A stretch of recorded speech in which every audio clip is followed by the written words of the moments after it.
رسول اللہ صلی اللہ علیہ وسلم نے فرمایا، صحیح مسلم میں سے حدیث ہے، طالب العلم فریضۃ علی کل مسلم، صرف علماء کے لیے، صرف خطباء کے لیے، اساتذہ کے لیے، ہر اس بندے کے لیے جو لا الہ الا اللہ محمد رسول اللہ پڑھتا ہے، اپنے آپ کو مسلمان سمجھتا ہے، اس کے لیے لازم ہے کہ وہ اسلام کے ارکان کو، ایمان کے ارکان کو، اسلام کے دین کے موٹے موٹے مسائل کو، کتاب و سنت کے موٹے موٹے احکام کو سیکھے۔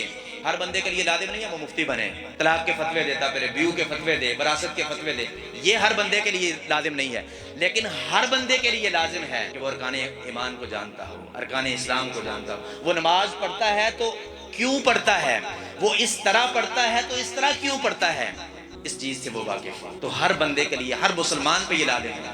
دوسری چیز، اپنے علم کے مطابق عمل کرنا، یہ بھی ہر مسلمان کے لیے لازم ہے۔ اس کے لیے اللہ رب العالمین نے اپنی کتاب قرآن مجید میں 30ویں پارے میں فرمایا، وَالْعَصْرِ إِنَّ الْإِنسَانَ لَفِي خُسْرٍ إِلَّا الَّذِينَ آمَنُوا وَعَمِلُوا الصَّالِحَاتِ۔ ایمان اور نیک اعمال، اپنے علم کے مطابق عمل، یہ بھی ہر مسلمان کی ذمہ داری ہے۔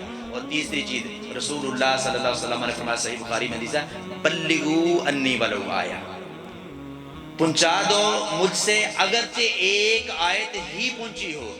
اب علماء کے پاس ایک آیت کا علم ہوتا ہے، خطباء اساتذہ کے پاس ایک آیت ہوتی ہے، تو یہ کس کو حکم ہے؟ یہ ہر اس بندے کو حکم ہے جو لا الہ الا اللہ محمد رسول اللہ صلی اللہ علیہ وسلم کا اقرار کرتا ہے۔